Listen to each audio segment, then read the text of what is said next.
तर कबुतरांना त्या ठिकाणी फिडिंग करू नये, खाद्य देऊ नये, अशा पद्धतीनं माननीय न्यायालयाने आदेश दिलेले आहेत आणि त्याचं पालन महानगरपालिकेनं करण्याचा प्रयत्न केलेला आहे.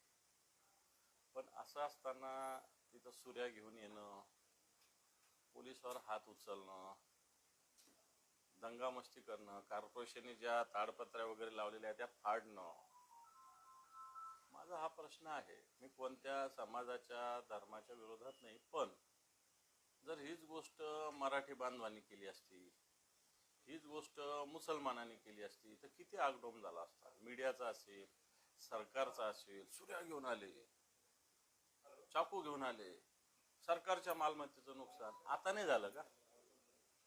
आणि मग तुम्ही एकीकडे एक न्याय, एकीकडे एक न्याय. ठीक आहे, जैन बांधवांना याच्याविषयी, प्राण्याविषयी, बाकीच्या सगळ्यांनाच प्राण्याविषयी प्रेम आहे. मुद्दा तिथल्या फिडिंगचा आहे. तो तुम्हाला काय तर तुमच्या घरात कबुतरांसाठी तुम्ही हे निर्माण करा, पिंजरे निर्माण करा. तिथे त्यांना जेवढं लागतं तेवढं खाद्य द्या. तुमच्या घराला जाळ्या लावायच्या आणि बाकीचे ठिकाणी जाऊन कबुतराला न्याय मागायचा, हे कोणता प्रकार आहे? म्हणून याच्यात न्यायालयाच्या आदेशाने, आणि मी तर म्हणेल ज्या लोकांनी आंदोलनं, सुऱ्या, चाकू घेऊन तिथं आले होते त्यांच्यावर पोलिसांनी काय रीतसर कारवाई केली? पोलीस कोणाच्या कंप्लेंटची वाट बघतात? स्वतःहून पोलीस कंप्लेंट का नाही दाखल करून घेत? बाकीचे असते कोणी मुंबईमध्ये तर पोलिसांनी स्वतःहून गुन्हे दाखल केले असते. एखाद्या मराठी माणसाने काय केलं तर पोलिसांचा दंड असतो, एखाद्या मुस्लिमांनी काही केलं तर लगेच पोलिसांचा दंड असतो. म्हणून कायदा सुव्यवस्था सगळ्यांना समान असली पाहिजे, एवढी माझी भूमिका आहे. प्रथम मुंबई महापालिकेमध्ये ठाकरे बंधू एकत्र येणार असं चित्र आहे. महाविकास आघाडी मात्र तिथं नसेल. दोघं ठाकरे बंधूच एकत्र मुंबई महापालिकेमध्ये लढत. असं अजून दोघं एकत्र येतील एवढं नक्की, परंतु महाविकास आघाडी नसेल हे काही आहे अशातला काही भाग नाही. याच्याविषयी शिवसेनेतल्या जो काही वाटा आहे, जो काही शिवसेनेच्या जागा आहे, याच्यातून कोणाला दिला हा शिवसेनेचा प्रश्न आहे. आणि म्हणून असं काही याच्यात मनसे आली म्हणून महाविकास आघाडी नसेल ह्या म्हणण्यात काही तथ्य नाही. मग महाविकास आघाडी सोबत राज ठाकरे असं समीकरण असेल का? अजून पुढे अजून या सगळ्या गोष्टी स्थानिक, ह्या सगळ्या निवडणुका स्थानिक आहे. बऱ्याच ठिकाणी तर पक्षाचं चिन्ह सुद्धा नसतं. आमच्याकडे नसतं तसं, पण बऱ्याच बाकीच्या पक्षात आघाडी मिळून बरेच जण लढतात. त्याच्यामुळं अजून फार काही स्थानिक स्वराज्य संस्थेविषयी भविष्य वर्तविणं कोणत्याही पक्षाविषयी मला वाटतं घाईचं ठरेल. काँग्रेसचं असं एक हे दिसतंय की जर दोन्ही बाजू एकत्र आले तर काँग्रेस बाजूला होणार असं त्यांचे नेते बोलायला सुरुवात केलेली आहे. तर खात्रीत बोलताय की कसं? पण त्यांना मनसे नको आहे सोबत. मग या प्रसंगी काय? हे पण अजून घोडा मैदान फार लांब आहे. राजकारणात एवढा कालावधी डिसेंबर जानेवारीचा फार जवळ, फार लांबचा आहे. जवळचा म्हणता नाही येणार, भले 3-4 महिने असले तरी. आणि त्याच्यात काय काय पुलाकडून पाणी वाहून जाईल हे अजून नक्की नाही आहे. कोणत्याही विषयी राजकीय भविष्य किंवा भवितव्य वर्तविणं हे चुकीचं आहे. तर त्या देशच्या पतपेढीच्या निवडणुकीत तुमची कामगार सेना आणि त्यांची कर्मचारी सेना म्हणजे मनसे आणि शिवसेना एकत्र आले, कुठेतरी सुरुवात झाली आहे. झालीच पाहिजे सुरुवात. नाशिकला अशा पद्धतीनं बैठक झाली शिवसेनेच्या कार्यालयात. आणि त्याच्यामुळं अशा, आणि त्या पतपेढी म्हणजे कोऑपरेटिव्ह सेक्शनमध्ये मला तर वाटतं कोणताच पक्ष नसतो आणि नसला पण पाहिजे. सहकार क्षेत्रामध्ये ती संस्था सुरक्षित राहणं पक्षीय राजकारणापेक्षा महत्त्वाचं असतं असं मला तरी वाटतं. आणि म्हणून अशा सहकारी संस्थेत हे टिकवण्यासाठी, कारण अशा संस्था आहे त्या मोडीत काढण्याचं काम भारतीय जनता पार्टी सातत्यानं करते. आणि म्हणून त्या संस्थेचं संरक्षण व्हावं, कारण ती मोठी बेस्ट कामगार कर्मचारी सेनेने आणि कामगार सेनेने ती केलेली. आणि म्हणून तिच्यासाठी मनसे आणि शिवसेने यांच्या दोन्ही कामगार संघटना एकत्र लढत आहेत. त्या भुमरेच्या जावेदच्या जमिनीबाबत आतापर्यंत कोणी 150 कोटी म्हणत होतं, कोणी 250 कोटी म्हणत होतं. एक ऑफिशियल कागद पुढे आला आणि रेडी रेकनल दरच 250 कोटी आहे. त्याचा आपण आता 100-150 कोटीपर्यंत गोलगोल फिरणार प्रकरण थेट शासकीय दरानुसारच 250 कोटी आणि बाजार दर तर वेगळाच. माझा मुद्दाच बेसिक तो आहे की एखाद्या माणसाने 1,00,000-2,00,000 रुपये 2 लाखाच्या वर रक्कम सुद्धा त्याला न्यायला बंदी आहे. आणि या जिल्ह्याचे खासदार, माझा मुद्दाच बेसिक तो आहे की एखाद्या माणसाने 1,00,000-2,00,000 रुपये 2 लाखाच्या वर रक्कम सुद्धा त्याला न्यायला बंदी आहे. आणि या जिल्ह्याचे खासदार असलेले, पालकमंत्री राहिलेले संदीपान भुमरे यांच्या ड्राईव्हवर 250 कोटी रेडी देखणार असणारी जमीन त्याला गिफ्ट कोण देतं? कोणता जमाना आहे हा? इथं आज रक्षाबंधन भाऊ बहिणीचं राहिलेलं नाही, बहीण भावाची राहिली नाही, असा जमाना आहे आजचा. तुम्ही बघा, कित्येक भावाकडे बहीण जात नाही, बहिणीकडे भाऊ येत नाही, या वाटण्यामुळं, या गुंठ्यामुळं, या जमिनीमुळं. आणि इथं भुमरेंच्या ड्रायव्हरला, तो संभाजीनगर राहणारा, त्याला हैदराबादचा निजाम गिफ्ट देतो. मला असं वाटतं तेही 250 कोटी रेडी रेकनर रेट असणार. म्हणून याच्यात काळं बेरं निश्चित आहे. हे जर दुसरं कोणी केलं असतं तर त्याच्या लगेच इन्क्वायऱ्या, लगेच त्याला इन्कम टॅक्स, लगेच त्याच्यावर ईडी, लगेच त्याच्यावर सीबीआय. आणि सत्ताधारी पक्षाचे खासदार, अजून पोलीस सुद्धा काही कारवाई करत नाही. म्हणून येणाऱ्या काळामध्ये या सगळ्या विषयात निश्चित आवाज उठवा लागेल आणि आम्ही तो आवाज उठवू. याच्यामध्ये असं आहे की हे प्रकरण पोलिसांनीच पत्र लिहिलं महसूलला की याची खरी किंमत किती, आणि त्यानंतर हे आकडा समोर आला. त्याच्या पुढची गोष्ट अशी आहे की हे जे 241 कोटीची जमीन दाखवली आणि याचा हिबानामा झाल्यामुळे 17 कोटी रुपये शासनाचं नुकसान झालं, जे शासनाला मिळाले असते खरेदी विक्री झाली असती. गिफ्ट दिलं तरी त्याला टॅक्स लागणार आहे. हिबानामा जरी झाला तरी त्याला मुद्रांक शुल्क लागतं.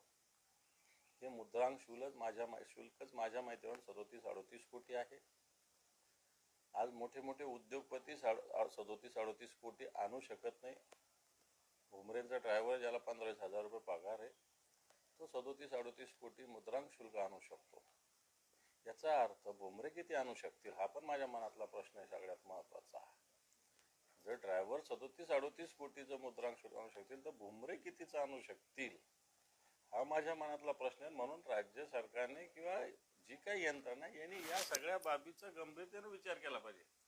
तुम्ही करणार नसाल, आम्ही आता मुदत बोलतोय, पण याच्यानंतर येणार काळात आम्हाला रस्त्यावर यायची वेळ लावू देऊ नका. आम्हाला कोणाच्या विरुद्ध व्यक्तिगत आंदोलन करायचं नाही. पण या प्रकरणात येणाऱ्या काळात शिवसेना आंदोलनाची भूमिका घेऊ शकते आणि घेईल. सरकारने खरे तक्रार केलेली आहे, सरकारी चौकशी सुरू केल्याचं बावनकुळेंनी सांगितलं. तुम्हाला वाटेल प्रामाणिकपणे हे सगळं तू मारल्यासारखं कर, मी रडल्यासारखं करतो, अशा चौकशा आहे सरकारच्या कोणत्याही चौकशामध्ये दम नाही. त्याच्यामुळं, कारण यांनाही शिंदेची गरज आहे. आणि त्याच्यामुळे मला असं वाटत नाही या चौकशीत, माझं म्हणणं आहे, नियमाने कायद्याने याच्यात काम व्हावं. हे सरळ हे गिफ्ट डीड कॅन्सल केलं पाहिजे. या जमिनीचा मूळ कोण आहे, कारण याच्यात अनेक गोष्टी आहे. याच्यात जो भूमापन आहे त्यांनी याच्यात ज्या पद्धतीनं कारवाई केली ती संशयास्पद आहे. मी तर म्हणतो या सगळ्या ह्याच्यात भुमरेंचे जे चिरंजीव आहेत त्यांचा मोबाईलचं सगळ्यात मध्ये CDR काढला पाहिजे. आणि हैदराबादचा जो माणूस आहे त्याचे कनेक्टिंग, हे हैदराबादला कधी गेले आणि काय व्यवहार केला याचा तपास केला पाहिजे. माझ्याकडे त्याची डिटेल माहिती, पण ऑथेंटिक मी ते सांगू शकत नाही. नुसती माहिती असण्याला काही अर्थ नाही. पण दादा, त्या जमिनीचा मूळ मालक आता समोर आलेला आहे, राजेश कोठारी नावाचा. त्यांनी सुप्रीम कोर्टात जाऊन भुमरेच्या ड्रायव्हरचा व्यवहार सगळ्या त्याच्यावर बेसिकली परिस्थिती स्टे आणलेला आहे. म्हणजे भुमरेच्या ड्रायव्हरने बोगस कागदपत्र देऊनच ते PR कार्ड किंवा हे केला असं, तर मूळचा मालक आता समोर आला. मूळचा मालक कोठारी आणि काल्डा यांच्यात ऑलरेडी उच्च न्यायालयात वाद चालू आहे. कोठारीनं ही जमीन झांबड यांना दिली होती. सुभाष झांबड जे काँग्रेसचे आमदार होते, तुमच्या माहितीच तो सांगतो. कोठारी याच्यातून बाहेर झालेला होता, त्याने झांबडच्या नावे या सगळ्या गोष्टी केल्या होत्या. आता झांबड आणि कोठारी, मला असं वाटतं झांबडला काही अमाऊंट याच्यात दिलेली होती. मी झांबडांचा याच्यात रोल असं म्हणणार नाही, परंतु खरेदी करण्यासाठी मालक असल्यामुळे कोठारींना काही रक्कम सुद्धा दिली होती माझ्या माहितीप्रमाणे. आणि मग हे झंझट नको म्हणून कोठारी याच्यातून विड्रॉ सुद्धा झाला होता. पण याच्यात काल्डा हे सुद्धा आहेत, अजूनही आहेत. म्हणून काल्डा आणि कोठारीचा न्यायालयीन वाद चालू आहे. याच्यात सालारजंगचा कुठं संबंध येत नाही, भुमरेंचा कुठे येत नाही, भुमरेंच्या ड्रायव्हरचा कुठे येत नाही, पण इथली महसूल यंत्रणा, महसूल विभागाचे अधिकारी आणि मी सांगेल महानगरपालिकेचे सुद्धा अधिकारी, पोलीस अधिकारी यांच्या संबंधातून, यांच्या समन्वयातून आणि सत्तेच्या गैरवापरातून अशा पद्धतीनं हा व्यवहार झालेला सकृतदर्शनी दिसतो. आणि त्याच्यामुळं कोठारी कालडा याच्यापैकी कोण असणार हे न्यायालय सिद्ध करेल, त्याच्यात आपल्याला काही जायची गरज नाही. पण सालार जंग तर मुळीच याचा मालक नाही. जो यांना भुमरेंच्या ड्रायव्हरला गिफ्ट देऊ लागला तो ते याचा मालक मुळीच नाही. सैन कोळीवाड्यामध्ये आदित्य ठाकरे आणि एकनाथ शिंदे समोरासमोर आले होते. तो पहिलाच कार्यक्रम होता आणि वरळीच्या त्या भागामध्ये एकनाथ शिंदे पहिल्यांदाच गेले. आदित्य ठाकरे दररोज जातात तिथे. भले आज सण आहे, नाळे पूर्ण कोळी बांधवांचा मोठा सण असतो. आजपासून मासेमारीला पुन्हा सुरुवात होत असते. जी मासेमारी बंद झालेली असते पावसाळ्यामध्ये तिची सुरुवात आजपासून होत असते. आणि म्हणून कोळी बांधव मोठ्या आनंदात नारळी पौर्णिमा करत असते. आपण त्याला रक्षाबंधन हा वेगळा सण आहे, नारळी पौर्णिमा एक वेगळा सण आहे. म्हणून त्या निमित्तानं आदित्य साहेब तर कोळी बांधवामध्ये दररोज जातात. आता मी मुंबईत बऱ्याच वेळेस असतो तर आदित्य साहेब कोळी बांधवांसोबत सातत्यानं बसणं, उठणं, त्यांचे प्रश्न हे सगळे करत असतात. एकनाथ शिंदे आज नाटक करायला गेले असते. पण दोन्ही कार्यकर्ते एकत्रित आले, बराच वेळ तणाव निर्माण झाला. त्यांच्याबरोबर कोण कार्यकर्ते होते? पोलीस होते. मी पाहिलं ते पोलीस होते त्यांच्यासोबत, कार्यकर्ते कोणीच नव्हते. कार्यकर्ते आदित्य साहेबांसोबत होते.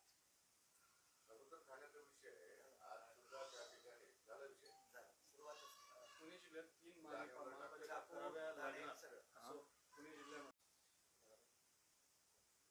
करा ना, बारामती पण करा, चाकण करा, उळे कांचन करा, आणखी काय काय करायचं करा. आणि स्वतःची सत्ता निर्माण करा. TDR घ्या, FSI घ्या, धंदे सुरू ठेवा, काय प्रॉब्लेम.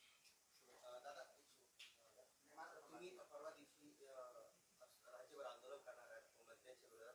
स्थानिक तुम्ही एक वेगवेगळे देखावे त्याच्यामध्ये सादर करणार हो, स्थानिक खासदारांचा काही देखावा तुम्ही डोक्यात घेतलाय का? आमचं टार्गेट या राज्यातले मंत्री आहे. मग तसं घ्यायला बसले तर इतक्या लोकांचं घ्यावं लागेल. पण आम्ही 5 मंत्री टार्गेट आहे आमचं. कलंकित मंत्री आहे जे संजय शिरसाट, संजय नोटावाले, दुसरं रमी खेळणारे रमीराव ढेकळे, तिसरे डान्स बार चालवणारे योगेश डान्सबारवाले, चौथं जादूटोणा करणारे आघोरी जादूवाले, आणि 5वे आपले गुलाबी महाजन. असे 5 कलंकित मंत्री तर सगळेच कलंकित आहे मेजॉरिटीनं, सगळ्यांना नाही बोलणार मी, मेजॉरिटी मंत्री. पण या 5 मंत्र्यांना ताबडतोब पाय उतार केला पाहिजे ही आमची मागणी आहे. तसं ही सगळी जी पिलावळ आहे यांची, ही सगळीच खालपासून वरपर्यंत भ्रष्टाचारानं बरबटलेली आहे. त्यामुळं छोटे मियाँ तो छोटे मियाँ, बडे मियाँ सुभान आला, खालपासून वरचे लोक तसेच आहे. पण आमचं टार्गेट या 5 मंत्र्यांच्या विरोधात आहे. दादा काही चित्रपटांना प्रमोट केलं जातं मात्र खालीद का शिवाजीला विरोध केला जातोय आणि हिंदुत्ववादी संघटनांनी हा विरोध केलाय. त्यातून हे दाखवण्याचा प्रयत्न केलाय की दोन समाजातील दुरी कुठेतरी दरी जी आहे ती दूर व्हावी. नाही, मला या पिक्चरचं काही स्टोरी माहिती नाही, स्क्रिप्ट माहिती नाही, त्यामुळे मी त्याच्यावर बोलणार नाही. खालीद का शिवाजी म्हणजे एखाद्या मुस्लिम व्यक्तीचं शिवाजीविषयीचं काही प्रेम मत असू शकतं असं अंदाज एक नावावर. पण मला याच्यातलं डिटेल्स माहिती नाही, त्यामुळे मी काय बोलायचं आहे. दादा पिक्चर बद्दल असं आहे की हिंदू आणि मुसलमान यांच्यातली दरी कमी होईल असा दावा पिक्चर निर्मात्यांनी केलेला आहे. समाजातली तेढ निर्माण जी झालेली ती कमी होईल. पण हिंदुत्ववाद्यांना या देशातल्या सरकारला आणि भारतीय जनता पार्टीला हिंदू मुस्लिम तेढ जास्तीत जास्त वाढावी असंच वाटतं. खरं तर ही कमी झाली पाहिजे. ठीक आहे, आपला राजकीय विरोध मुस्लिमांना असेल तो करत राहू, करा, काही प्रॉब्लेम नाही. परंतु बाकी समाज म्हणून, देश म्हणून, राज्य म्हणून हिंदू मुस्लिम सगळे समाज एकत्रित सगळेच, मग त्याच्यात बौद्ध असतील, जैन असतील, शीख असतील, ख्रिश्चन असतील, हे सगळे एकत्र नांदले पाहिजे. परंतु आताचे जे सत्ताधारी यांना समाजात फूट पडावी असंच वाटतं.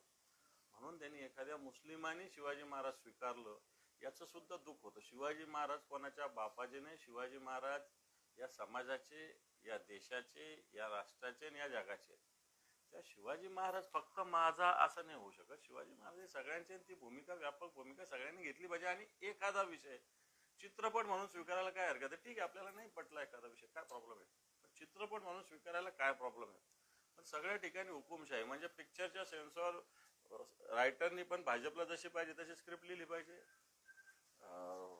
दिग्दर्शकाने सुद्धा तसाच पिक्चर हे केला पाहिजे, कलाकारांनी सुद्धा तसंच वागलं पाहिजे. ही हुकुमशाही मला असं वाटतं आम्हाला मान्य नाही. शेवटचा प्रश्न तुम्हाला विचारतो. आज 9 ऑगस्ट आहे. तुम्हाला विधान परिषदेचा विरोधी पक्षनेता होऊन 3 वर्ष पूर्ण झालेली आहे. काही दिवस तुमचं विरोधी पक्षनेतेपद राहिले. पुढे काय म्हणून बघायचं? 3 वर्षात काय मिळवायचं?